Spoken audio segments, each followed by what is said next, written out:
Oh, hello, everybody, and welcome to Tort Snuffers. I am your host, Colin Connors. With me, as always, is my wonderful co-host / Latina flavor, Alicia Garza. She almost didn't make it there. Uh-huh. Also joining us today, a man wearing a yellow shirt, Alex Cash. Really? Okay. Hi. Yeah, he's wearing that yellow shirt. Also joining us, the very amazing Prince Ty. Good evening. The always beautiful Stephen Lehman. Oh, thank you, Colin. And, of course, our guest tonight, the number one friend of the podcast, the amazing Billy Garcia. Hey, Billy, how are you? Yay. Hi, Billy. Hey. So we have a whole bunch of stuff to talk about. Oh, my goodness, it was a heck of a finale. We're going to talk about all the good. We're going to talk about all the bad. We're going to talk about all the tie and everything in between. Speaking of tie, we have two main ties to talk about. The first one is you, Prince Ty. You have been on the Sarah train for quite some time. So here's what I'm going to do. Instead of us referencing this back and forth all night, just go ahead and gloat.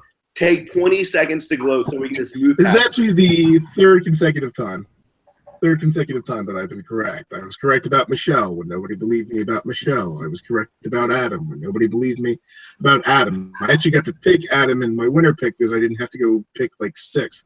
So we should just let me pick first for the winner pick so that we know who actually is going to win the season next time.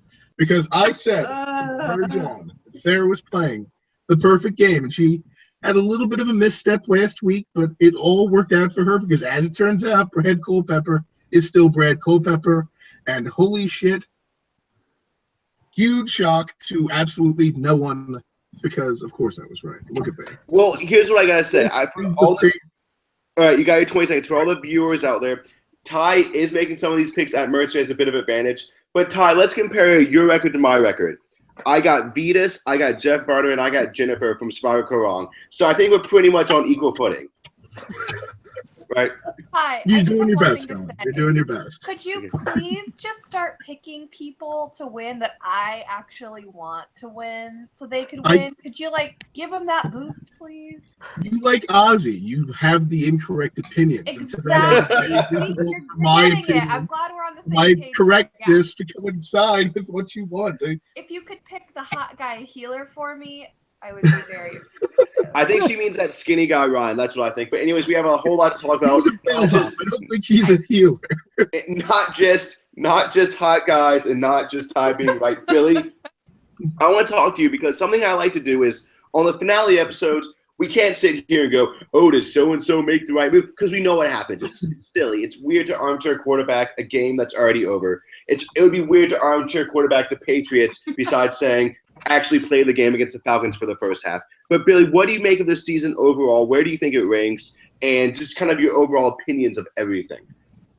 Well, first of all, I'd like to congratulate myself for coming up with everybody plays their advantage all at once. Advantage getting. Harping on that all season, that everybody plays their advantage at the final six. That was me. I got what I wanted. That means next season somebody's going to head in a barrel of painted and pull out an immunity idol and then have to neon green. That's going to happen next season. I agree. I will say, though, Sue was going to get screwed over by something early on, so this is a shared victory. Alex, there are two of you for some reason. This is going fantastic. And for the viewers out there, when Probst was at the reunion tonight and everyone was talking and no one was listening to him and there was all these side conversations, that's how I feel hosting all the time. So you guys get a glimpse into my world. The herding cats that is, doing a Survivor show. Alex, figure out one of those two of you. But I am going to talk to Steven because, Steven, I want your opinions on this season overall. Where would you rank this season? How did you feel about the winner and all that jazz? I would say if you would ask me before the finale, this would have probably been about top half for me. I think the finale, just from a personal standpoint, really hurt it for me.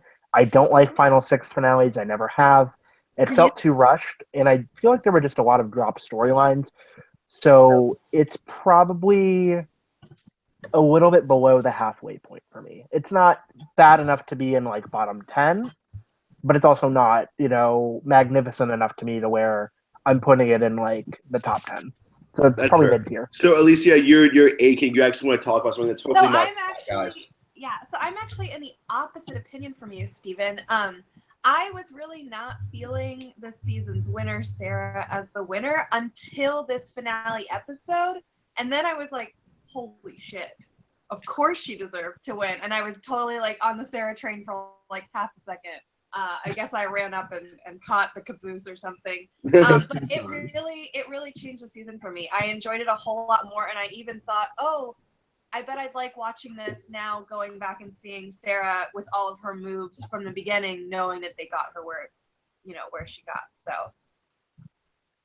that's fair. Okay, Alex had his hand up next, and remember, this is the finale episode, so we all get to talk until ad nauseum. All right, I'm not gonna cut you off randomly unless you're wearing a stupid yellow shirt. Go ahead, Alex.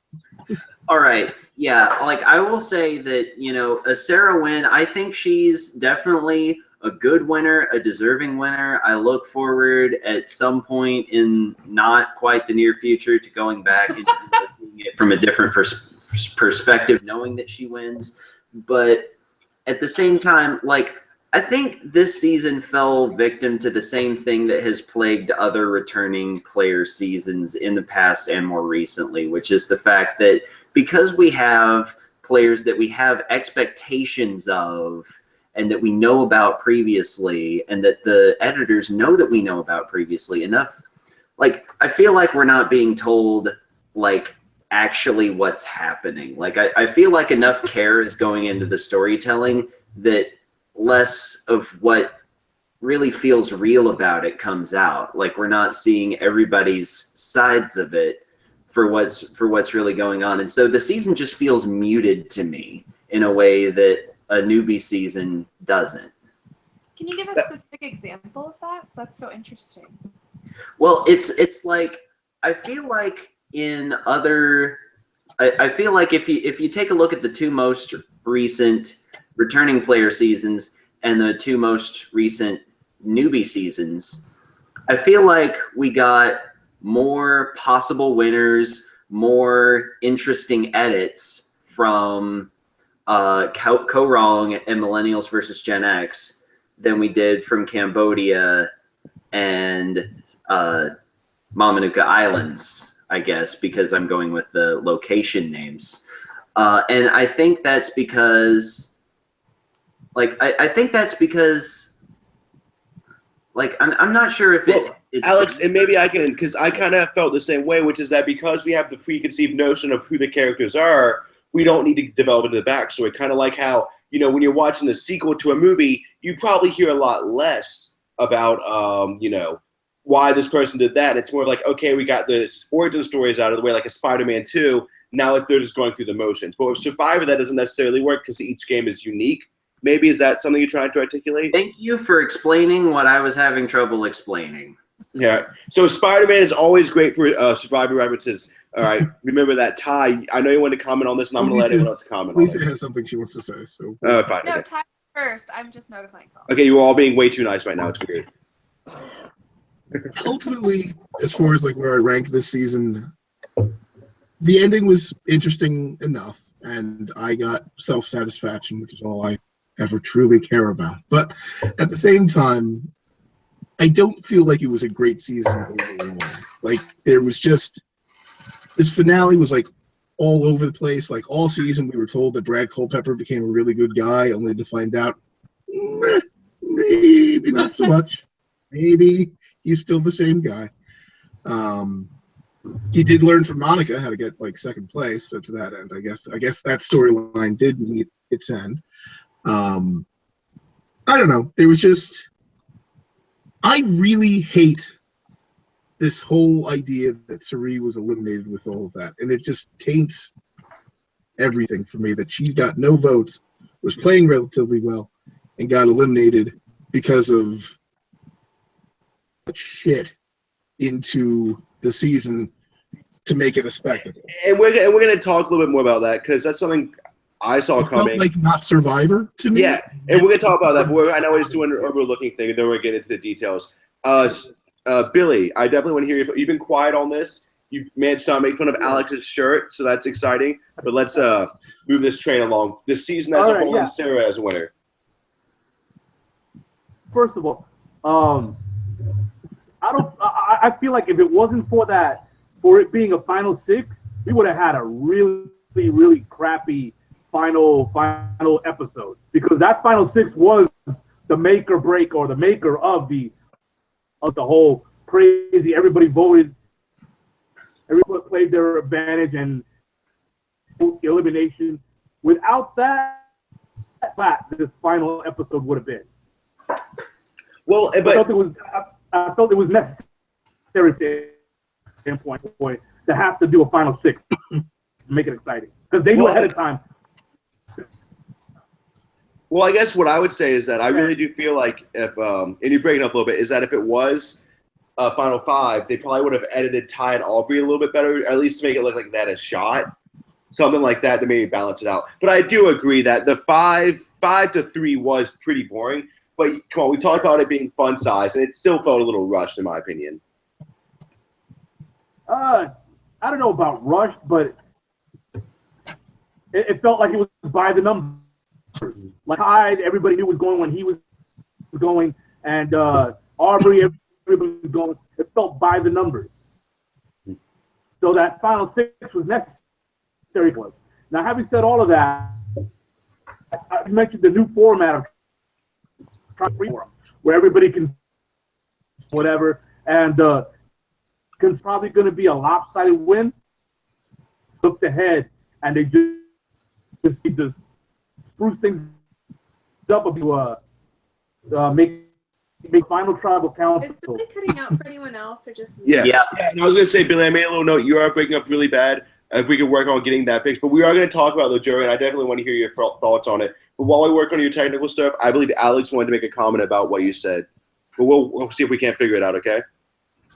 Okay, I don't necessarily think that the final 6 finale is that bad of an idea, especially when it like really overspills its bounds to be like a 2-hour, 15-minute thing. What I really take issue with is cramming the final 8 players into the last 3 hours of 6 days. Yes. Like the final 7 tribal council deserved its own episode. It really did. And I think that like this is like putting it like shunting everything all the way towards the end is not the way to handle what happens if nobody gets medevaced. And I don't think you should be planning for multiple medevacts in a season, especially if, you know, it's not necessarily going to happen. Handle your shit. And I guess what I would say is that, think about it this way. 3 hours of TV to go from 8 to 1. In an original season of Survivor, 8 people was a whole tribe. That's insanity in my mind that you would get rid of a whole tribe worth of people in 3 hours. So I mean, maybe we can have a final 6 finale, but then the penultimate episode can't be a double boot. And I think that's something we complained about last week. Steven, you want to comment?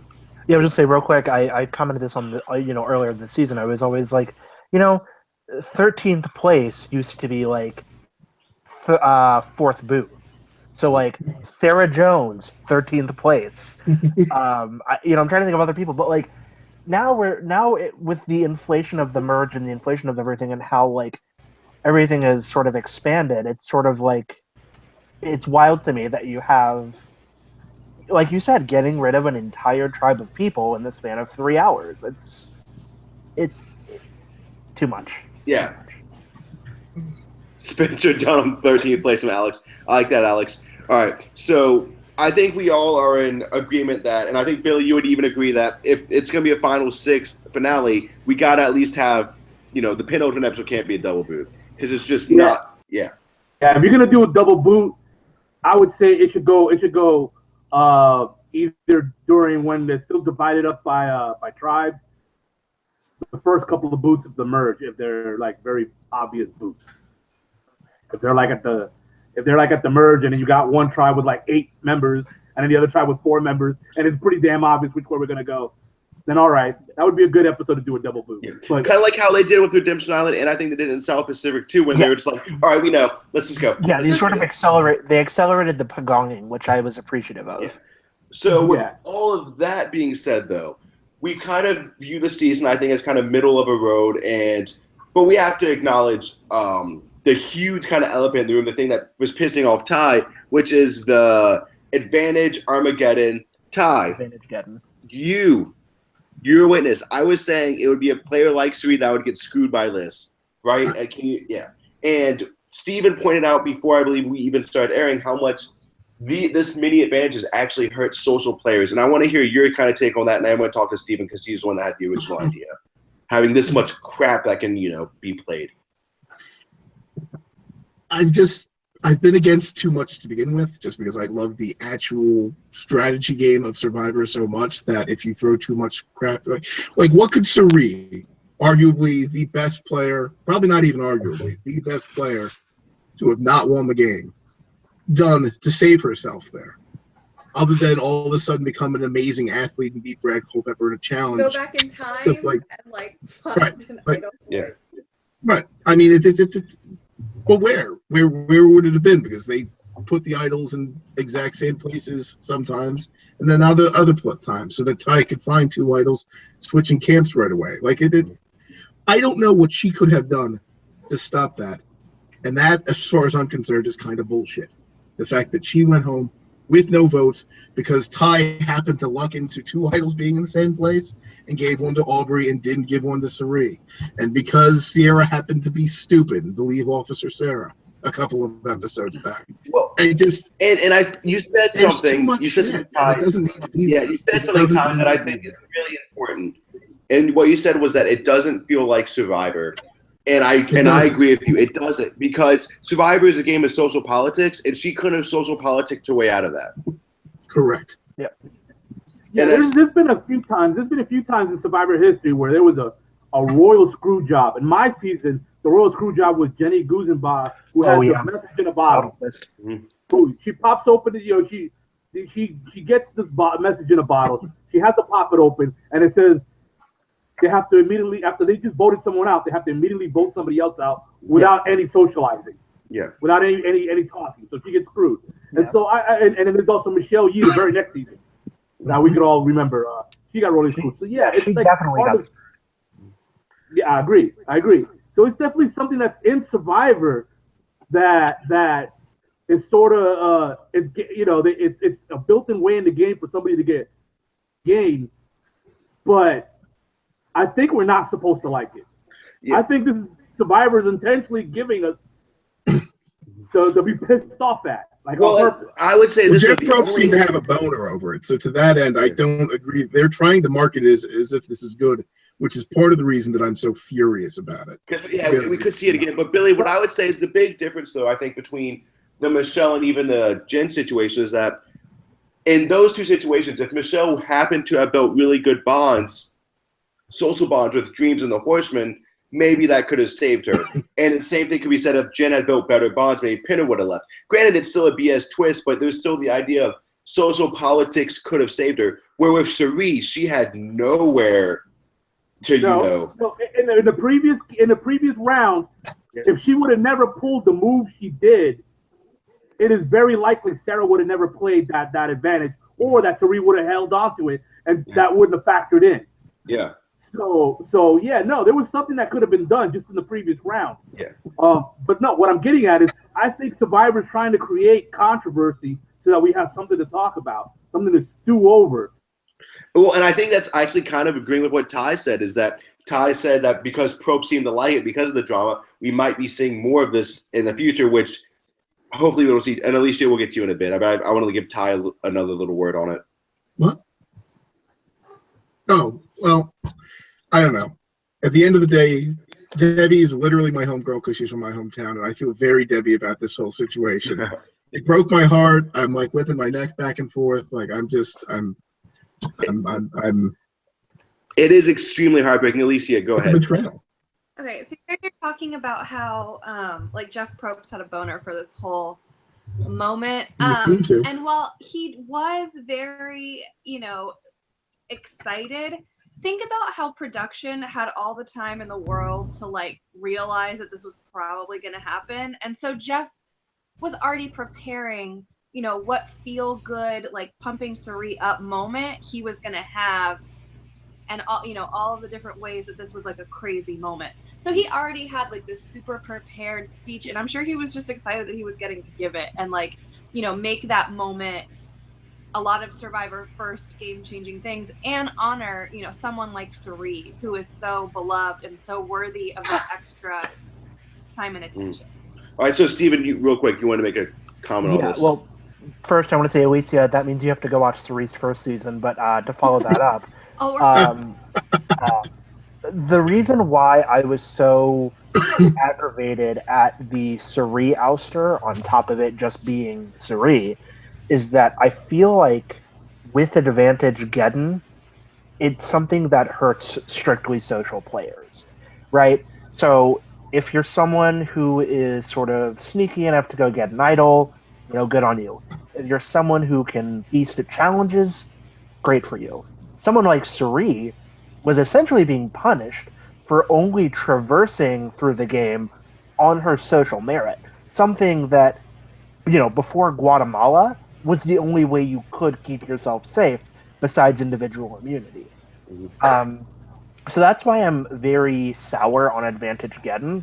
Not only because it took out Cerise, but, to sort of echo what Ty said, it felt very un-Survivor-like. So I'd have to say that, in the future, if they're trying to recreate this, one, don't. Secondly, there's going to be, in my opinion, one idol at each camp and one at the merge. Well, I think there could be a happy BMX production of those idols, but the way I kind of view it is, what if, was watching this season and instead of, Advanced Get It, they just go, hey, Brad Culpepper, you've won 3 immunities. Guess what? No immunity challenge this round. Sorry, you can't rely on that to win. And if they kept doing that to players that relied on immunity challenges, you would be like, hey, this is kind of shenanigans. This doesn't feel like Survivor. But the thing is, they would never do that. They know that a lot exactly. That's kind of, yeah. But yeah, that where you had a dominating tribe like my season, and then all of a sudden, both tribes go to tribal council. Yeah. So they've done that. Mm-hmm. Shenanigans, I agree. Those sneaky bastards. I'd rather the advantage Armageddon or whatever you guys are calling it than the picking of the rocks. To me, the picking of the rocks is so damn random. At least it's random. Well, and that's fair. I would rather after a vote at least though. Ooh, at least there was a vote. There was no vote tonight. There should be votes in Survivor. Right. there was a vote. There was a vote. It didn't fucking matter. Advantage, that's why I'm so angry. Because advantage Armageddon, it didn't matter. And I didn't so there was a way. The players didn't even get to see how the vote went because that could have changed the game once they saw, how many votes were on each person. I think that's shitty that wasn't shown. Yeah, they should have showed the votes. I agree with that. But what I like is that about advantage this advantage thing is it's another way to beat the system. You want players to get so smart that they find ways to beat the system, and this is one way that it may not ever play out this way again because it would take a crap load of coordination and as well as a crap load of luck to find this many advantages, and then all these people stay in the game with the advantage. But at least it opens up the possibility, even if it's as a lie, that you can beat the system. Well, and I mean, I think a lot can be said for.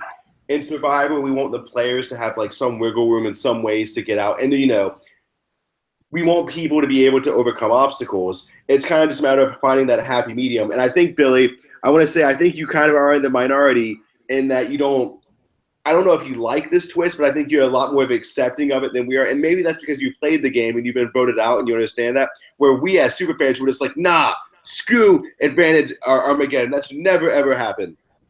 Well, let me ask you this: if this didn't happen randomly the way it did, but if it was planned out by someone who figured out everybody who had or was told who had who had idols and whatever, and was planned out to get out a player that was so strategically superior, this would be the only way to get her out. I don't think we'd be arguing. I think we're arguing because it came off as random. And I think that's a very, very legitimate point, and I agree with you on that. It's just, I guess part of it's because we often all agree on a different amount of idols. Some people think there shouldn't be any idols. Some people like me think that it should be used sparingly. But I do like that what you said resonated very well, that if there was someone, let's say, was a mastermind and realized, oh my God, the only way to get Suri out is for Advantage Armageddon to happen, and then you orchestrated it, that would be brilliant. If someone pulled that off, they would be considered one of the best players ever. So I want to say that is a very good point. But it still doesn't take away our anger. All right, Ty, I'll let you. I think you want to comment. All real I'm quick. saying is that my last counterpoint to that was, and if I had a horn through my head, I'd be a unicorn. I'm not. It's not there. They didn't game the system. Ty's an idiot and freaked out, and that's why all of this chaos happened. And that's why why we I'm had so angry. the advantage Armageddon. Shares my name, and he did this. All right, so that I think that was actually one of the biggest things that happened in tonight's episode. Alex, we're moving on from Advantage Armageddon. We are going to talk about the other huge thing that happened. That was the change to the jury system. Billy, you were kind of harping on that before you got randomly kicked off. I promise you, it wasn't Alex, even though he's wearing a stupid shirt that kicked you off. But what was your thoughts on the new jury system? And should we keep this for the future, or should this only be used for All-Star seasons? No, I don't think it should be used for anything other than when the outcome is obvious. And that's what I think we had going into this tribal council, where the only thing that would have made the outcome not obvious is Sarah would have got voted out, and Ty, Troyzan, and Culpepper, as we saw in the after show. But with Sarah in there, the outcome was obvious, so they came up with a way to make the final tribal council interesting in spite of the obvious outcome. And so that's what I think that's good for, is to make for a good final tribal council when everybody and their dead grandmother, that's a shout out, by the way, knows what the outcome will be. So, Steven, do you share that kind of same sentiment where it's like we should use this only for obvious tribal councils, or what are your thoughts on this? Because you, like me, got mad in the group chat when this first happened, but then as it happened, as it escalated, you're like, hey, maybe this open forum tribal council isn't so bad. I'm of the opinion that I think the open forum worked because of who was there. I don't think it's something that they should adopt permanently. What I did like is that I feel like it gave the jury more of a chance to address them as a group. I think it could lead to the jury being even more bitter and entrenched. So I'm actually not against that aspect. Which is silly. I don't know why you would be. Never mind. Go ahead. I like when Survivor is real and raw, and I think when there's bitter jurors, that is a good part of it. But anyway, I think that the open forum is good. I don't think they should do it super often. I think the thing that I miss most, though, was ultimately I missed the individual jury speeches. Like if we had this open forum, we wouldn't have had snakes and rats. We wouldn't have had, dropping your guns into a sea of forgiveness. I mean, there's just great moments that jury speeches have, and I feel like with this final tribal, we didn't really get that. So I like the open forum, but I don't know if I want it again. And here's what I'm going to ask you, Alex. What do you think produces a more informed jury, the open forum or the jury speeches?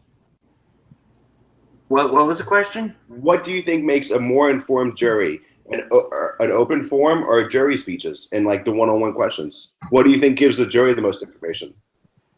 Well, I think that the open forum gives more information because there's more opportunity for discussion and there's more opportunity for a player to bring up something that might not have been asked by any one individual juror, because you might have a jury where half of them want to give Spencer speeches rather than, ask honest questions. And I feel like in an open forum that encourages the jurors more to say what they would like to say about any particular topic at any particular time.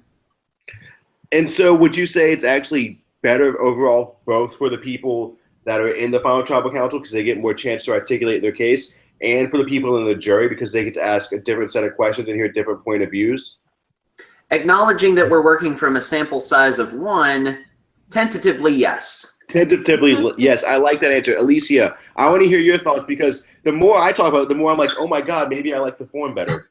That's right. So at the beginning of all of this, I said in our group chat that I wanted to throw myself on the floor, start like banging my fists like a 2-year-old toddler because I was so upset that jury speeches were going to be taken from us. And as it got underway, I was like, guys, I love this. This is amazing. I love it. People are feeding off of each other. So the drama was there. Everyone was kind of like, oh, wait, yeah, and jumping in and forming larger and larger opinions and asking more questions. But I also think it was a good way to keep the focus a lot more on the prospective winners, I guess winner and other people. It was more, in jury speeches, a lot of the time people do make it about just themselves. And while the jury as a whole is very important, we're at Final Tribal Council for the 2 or 3, remaining survivor players. So it kind of helped keep the focus on them and less so on someone's impassioned bitterness. So I loved it. I thought it was great. And Ty, I believe you wanted to jump in there. As a person who has felt angry backlash from a jury before, and to that end understands what it's like when people are angry at you, if people just get individual pulpits, they are more likely to just yell at you. When you get put into a groupthink situation where let's put it this way, Michaela was just going to yell at Brad Culpepper as opposed to give constructive criticism, which I thought was actually very insightful. If those two were just having a one-on-one conversation with no other jurors involved. Opportunity for the players to have a chance to argue their game better when you have everybody kind of grouped together, because you're not going to have 9 of them shouting at the same time. You're going to have It's not like this podcast where you have 9 people shouting at the same time. pretty much. I don't know what you're talking about, Colin. I'll say something positive about Russell Hantz and then let everyone shout and just yell. It would be fantastic. So, go ahead, Billy. I was just gonna say one of the things that we kind of skipped over a little bit is Jeff Probst being very specific about the outwit, outlast, outplay, or I probably said it in the wrong order, but sorry guys. But I know it's a pet peeve of a lot of fans. But yeah, behind you on the thing. That's right behind you, man. But yeah, it was very specific. So I think was in his own way was trying to do is get away from a lot of the things that don't matter, like how will you spend $1 million and those kinds of questions, which I think are very how do I put it? Really not important to the proceedings. Yeah, they're out of the scope. And so exactly. So I think Jeff was trying to force the jury to stay on topic, and he went to force that to happen, which that much I did like. Yeah, and adding on to that, I mean, that's really what Survivor is all about, is outwit, outplay, outlast. And so, I mean, they are the core tenets. And so, that's what makes a winner, or that's what should make a winner. So I love that it was kind of brought back to that. Yeah. That, we're changing the game this season, but the core of it remains. So it's no longer marketing. And then Alex, you had your hand that shot up. Yeah, that gave me an idea, because the thing is that I think that this, whether this was intended or not, this might have the side effect of although the group discussion can allow a jury to present as more bitter, I think by putting the conversation onto outwitting, outplaying, and outlasting, that might actually encourage jurors to vote less bitterly. And I think that if you can achieve both of those things at the same time, that's great TV, that's a satisfying ending, and it's genius. So do we want to see this again, though? I think that's the big question. Yes. I'm going to ask each and every single one of you. And you can add caveats. You can say, I want to see it again, but only on seasons that are purple. I want to see it again, but only if it's returning player seasons. I want to see it again, but only if Michaela's on the panel. So I'm going to give everyone just real quick. We're going to go through everybody. Ty, do you want to see this again, the form? I can't give you a yes or no answer. It depends on which cast you have each time. You have to play to the strength of the people that are around. So should this be should production plan ahead to do forms, or should that be something where Jeff Probst takes an honest look at the jury and says, hey, maybe it'd be better to have a form? I would say the latter. Okay. Steven, do you want to see this again? I I'm sort of in Ty's camp. I think you gotta look at the people you have in your jury in your final three, and you have to decide what works best. Whether it works best with them as a a one-on-one questioning, or whether or not it works better as an open All right, forum. so none of y'all are giving passionately definitive answers, which makes my life hard. But Billy, what are your thoughts? Yeah, I think also the other factor is how the game played out, as well as the people that are on that season or on that jury. And Can you explain more? So as the game played out, if we got a runaway, this is a way to make that final tribal council exciting. Whereas the other way, you have a runaway, and what are they all gonna do? Hey, isn't so and so great? Don't you think so and so's great? And then the other two people get no questions at all. So, yeah, I think this is a way to eliminate an obvious win, or not eliminate it, but sort of mask an obvious win and make it more exciting for TV. But if you are going to plan way ahead of time, I would say it would be in a good way if you maybe had it when it's a smaller jury. When it's the okay. Yeah, when it's like a final. We had 10 people on the jury this time. That's ridiculous. How about when it's 7 people on the jury or something like that? I think that would be better. I think, yeah, open forum of 7 people would be fantastic. Alicia, you're next. So obviously I love it and I do want to see it again. I think it allows the jury to play up the strengths of the players while also getting the answers to the questions that they are most concerned with, that concern most of them as a whole. And so I think that works best with juries that are comprised of either like super fans and like in a fan season, or returning players who are really, I think, more respectful of the game as a whole. I really just don't trust like newbies to all come in and care as much about the core tenets of Survivor like we do. So I think it would need to be limited to like super fans or returning players. But I really enjoyed it, and I think it was a strong choice. All right, so Alex, go ahead. Seasons, huh? No master seasons.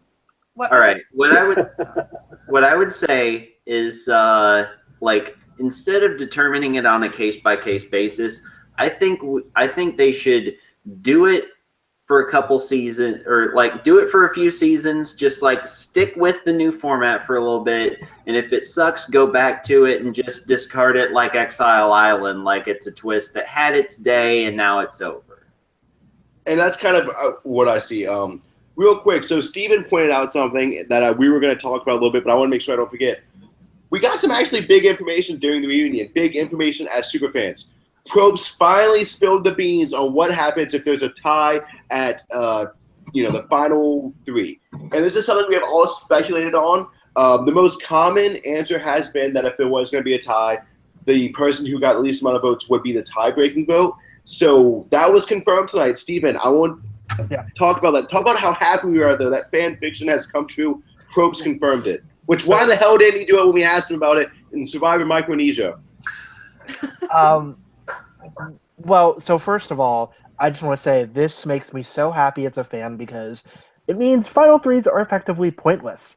Because if there's a tie, it's just going to revert to a Final 2. Like, so I'm happy from that standpoint. But it was nice to sort of hear that. I was like, to sort of hear that affirming bit. It was good. It was good. So it's nice.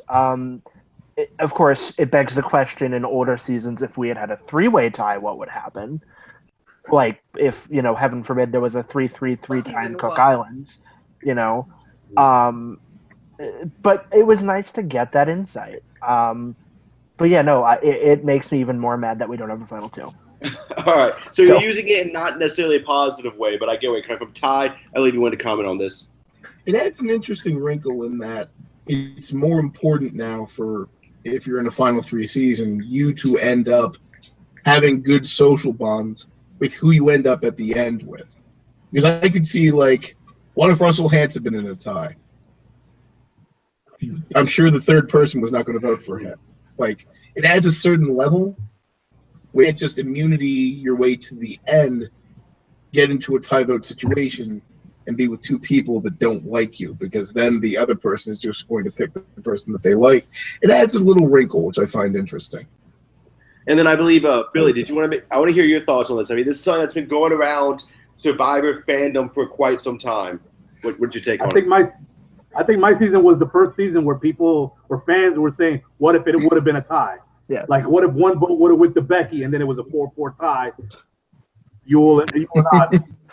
Yeah, so they've been talking about it for a while, and I finally got the answer. I think I think now that we know what the answer is, there is a chance, an outside chance, that in a future season down the road, somebody might actually try to play for a tie, feeling that's their best way to win, their best avenue to win. Mm-hmm. So it'll be interesting. I hope that does come to pass. I hope we get to see somebody plan for it. And just like what you said earlier, like there's some Machiavellian genius out there. Like it's everyone uses their advantages at once, and then they make it to the final tribal council and they plan for the tie, and they're like, "Brad was my man the whole time. He's gonna be, he's gonna vote for me in the tie." I like that. I like that, Billy. I hope one day someone has all of those survivors. Yeah. It would take somebody who's very self-aware and know, like, they're like a tie, that they pissed off too many people, or they got no respect, or whatever. Somebody who has so much baggage coming in from a previous season, somebody who's very self-aware to know that they cannot win via the conventional manner. And what I love, though, is Billy, this person is so self-aware, which is a big Survivor strategy, but yet they're not self-aware enough just to get that one vote. It would be like the ultimate perfect circumstances in order for something like this to happen. For sure. I think if I was playing again, I would be somebody that would be like, I have so much baggage coming in via a special circumstance. I couldn't just like try to play it by the numbers, because whoever I sit next to is probably going to have a better reputation coming in than I will. Billy, you would sit next to me though, right? That'd be fun.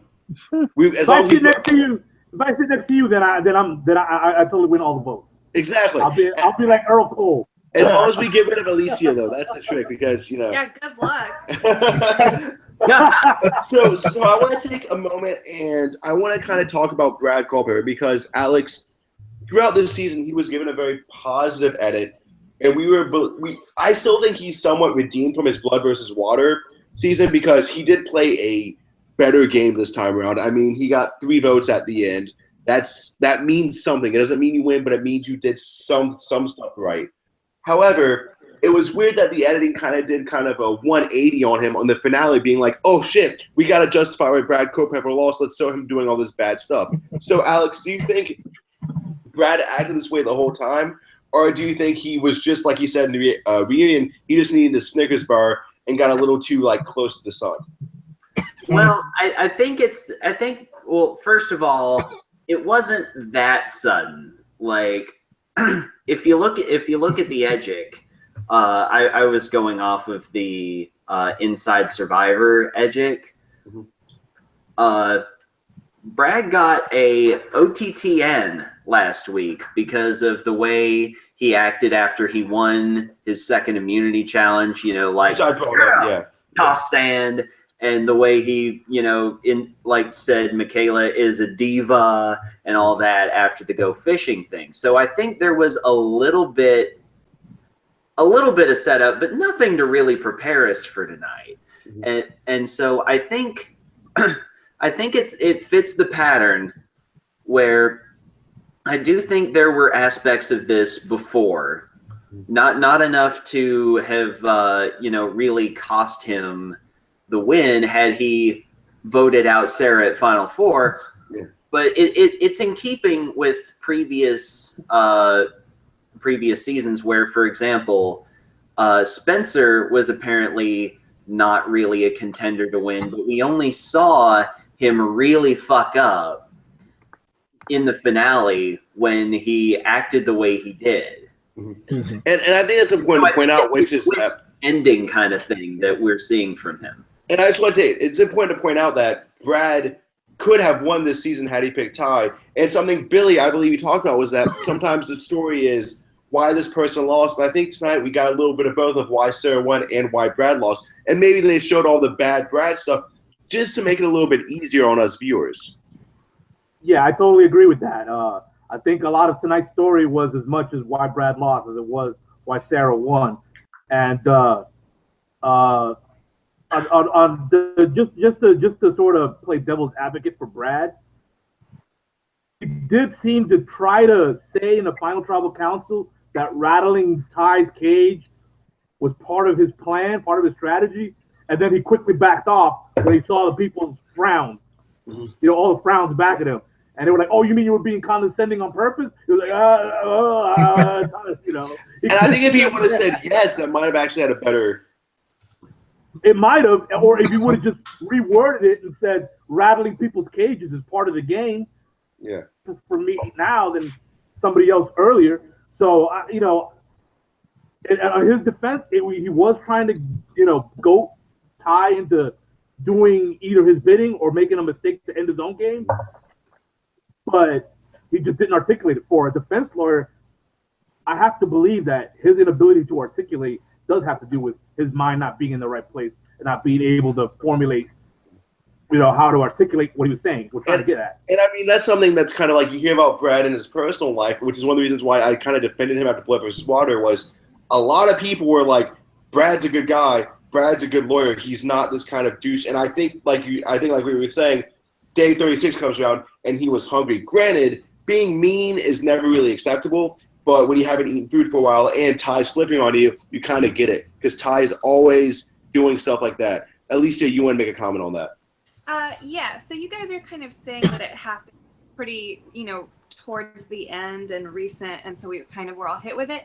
But let me just remind you that Debbie had a real problem with Brad and made such a large display of it that she was actually talking shit about him throughout an immunity challenge, which, as we learned from some of our lovely guests who are past Survivor players, that's totally unheard of and does not happen ever. And while I know that, you know, Debbie is kind of billed as like the kind of delusional, unstable, you know, person, there had to be something that we maybe didn't see that was setting her off and rubbing her the wrong way constantly to push her to that point. So I really do think there was a little shadow of, you know, Brad either not realizing the way he came off or coming off kind of intentionally in that way, and it's not. Well, and actually, what's interesting is there's been a lot of this like Brad-Michaela feud. And I think part of the problem is that someone like Michaela, I don't think she realizes how she comes off all the time, you know, as maybe people could perceive some of the stuff she does as being arrogant or being lazy. Whereas someone like Brad, maybe people don't perceive, Brad can't realize, hey, I'm a big dude. When I talk to people, sometimes, you know, my natural tendency is to kind of talk down to, like literally, if you're a tall guy, you're always talking down to people. So maybe you have to be more self-aware. And that was the thing with maybe Brad and Debbie. Maybe Brad lacked the self-awareness to actually be like, hey, I'm talking down to Debbie and I shouldn't be doing that. And that's, you know, a flaw with Brad. Ty, I believe you want to make a comment real quick. I just wanted to hop on to what Alicia was saying. I mean, there was definitely foreshadowing there. Going to, as I said in our group chat, one day make a great Lifetime, like, original movie story, probably, about her various activities in life. Like, she was the first one to point out that maybe Brad Culpepper isn't all rainbows and sunshine. And then all of a sudden you get to the merge where all of a sudden you're expecting Brad to be the big threat because he doesn't have immunity right away. And they're like, no, we got to get rid of Sierra behind all this. They end up targeting Debbie over Brad because maybe, just maybe, everyone knew that he was a bit of a, not necessarily like an ogre. Maybe that's a little bit strong, but just, you know, he exhibited ogreish behavior yelling at Ty in the way he did tonight, like without question. He just did. But I'll tell you this, the cherry on the Sunday of Brad Culpepper's comeuppance was when the one person who could relate to him most of all was Ozzy. You guys just don't understand what it's like to be so great like me and Brad. And I'm just like, oh yes, thank you, Ozzy. Thank you for making me so correct right now. Let me suckle up the I gotta say this, Ozzy made, I'm not gonna say what comment he made tonight, but at the reunion, Ozzy did make a comment that made me like him a lot more. follow this show. It's not hard to figure out what it is. Yeah. But I will say, I think when kind of summing up Brad Culpepper, because we've been talking about him for a while, we can all say he played better this time. He did lack some self-awareness, and that obviously is what cost him the game. I mean, we saw it with if you would have taken Ty to the end, he would be the winner tonight. So with all of that being said, all of that stuff pushed aside, this is normally where we would talk about which people we would want to see back in a season. So here's what we're going to do. I'm going to ask each of you. You're only going to name 2 people on who you want to see back in a future season and why. And we're kind of going to, you don't have much time. You have about a minute, and I will cut you off. And Alex, because you're wearing that yellow shirt, you only get 45 seconds, okay? Because that shirt's awful. So I'm actually going to start with Alicia. All right, Alicia. Survivor players ever or from this? No, just from this season. Who do you want to see back in a returning season? Who deserves to come back? Okay, come back to me then, because I was thinking of past seasons. Okay, fine. Steven, I know you're ready to go on this. Yep. Give me Suri and give me Suri and Michaela. Why? Suri because she's Suri and I need some Boston Rob type riggage till she wins. Michaela because she in terms of modern Survivor, probably I'd say post Heroes villains, probably a top 5 character for me. If not my all-time favorite post-Heroes villains character. She's very much up there for me, so I would love to see both of them. She's not in my top all-time favorite, but I do want to see her back with the caveat Michaela, it's 7 or 8 seasons from now, so she goes up a little bit. Yeah. Colin, real quick, I just want to say I'm really looking forward to the Debbie Donato movie, Soldier Model Cheddar Biscuits. All right, perfect. Okay, Ty, 1 minute. Who comes back and why? And who do you want to come back? Haley, because I think she's underrated, and because I think every time we saw her, she made amazing comments. Case in point, condescension being a bad thing, like for Brad Culpepper. And I won't say Suri because I'm just tired of getting my fucking hopes up. It just crushes me too much. So I will go with Aubrey, who I think is kind of like Suri and could have used more time to shine this season. Because she's what Aubrey and Michaela have going for them is the fact that Survivor does seem to have less women that are edited really well. So I think Aubrey and Michaela definitely are a lock for a returning player season if it happens within the next 8 or 9 seasons. Billy, who's coming back? You got 1 minute. All right. First of all, I'll say Sandra because if she comes back, then we'll get an all-winner season. That was what I was. So that's why I want to see her come back. Okay, you can still say it. Think of something else. And then I'm going to shock you. Okay. I'm going to shock you with my next pick. I'm going to say Jeff Varner because if he comes back, we'll probably get an all early boot season. That would justify him bringing it back. And B, I do think that after what just happened to him, it'd be like super interesting just to see how he's gonna want to be aggressive because he's come close, but damn. Like, what just happened. It'll be interesting. Well, I think Zeke actually has a good shot coming back too. And Jeff Varner, you never know with production. And that's the fun part about doing all this who could come back. Because it used to be, 5 seasons ago, we would go who could come back, and we would never imagine an early boot coming back. But now with all the crazy stuff of early boots coming back, you never know who's coming back. All right, Alex, who's coming back? You got a minute. All right.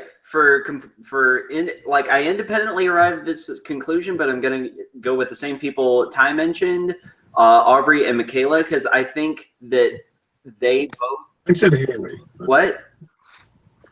I said Haley and Aubrey. Okay, so I'm going to go with Aubrey and Michaela because I believe that they both, as well as they did on this season, they both made the final 7. But I think that they would both benefit the most from having some time away from the game to recover, to mature, and then to come back and be forces of nature. That's a good point. Alicia, it's all on you now. Don't mess this up. You're the last one. Okay, Sandra again because she's the queen and all winter season would be really fun. And I'm gonna go with Malcolm because I love him. Okay, so here's what I'm going to say to all this. The reason why I had you guys do that is because this is a really fun thing to do, to prophesize who's going to come back. Hold on. Hold on. Here's what I'm going to say. You got the boot. Already Oh my God, this is exactly what I was talking about during the finale. Let me see. I literally just gave you guys crap about this. If you viewers, like us prophesizing about who's going to come back, be sure to check out a segment I'm going to be doing over the summer where I go through past seasons and I analyze what percentage I think certain people have a chance to come back into the game. Yes, Colin's comebacks will be going on this summer. Maybe I'll have some special guests. Maybe I won't. But the first season I'm going to do is Game Changers. I'm going to break down who I think is going to come back and why. I'm going to assign percentages. It's going to be absolutely fantastic. That's something to look forward to over the summer. Also, viewers, do you have stuff you want us to talk about over the summer? The off-season of Survivor is really boring. Comment below what you want us to talk about, and we'll probably talk about it. We did an all-winners podcast, or an all-first-week podcast not too long ago. We did like a best seasons ranking. Give us stuff to talk about, and Steven will talk about it. He's very good at that, okay? Thank you. So, all of this being said, it's done. Survivor Game Changers is officially on the books. It's on the rocks. It's done. It's finito. Much like Billy Garcia's torch, it has been snuffed. But but we have another season coming up. Billy, heroes, healers, and hustlers. Which one are you, and how obnoxious is that title? And are you looking forward to the next season? Take us away. See, if hustlers included like pool sharks and card sharks, then I'd be totally in. But if it's gonna be heroes, healers, and hustlers, as in they're it's some job that they do. Like I don't know, what do they do? They bale hay, I guess. I don't know. Yeah. I guess I'm a hero because I'm a former Marine. Well, what I want to know is why am I not a hustler? Because I work a bunch of crappy jobs. I do a Survivor show. I do a sketch comedy channel. Clearly, by Survivor's own definition, I'm a hustler. So, I mean, clearly I should be on, right, guys? Yeah. Yeah. All right. Honestly, I was expecting Wall Street people and pool sharks.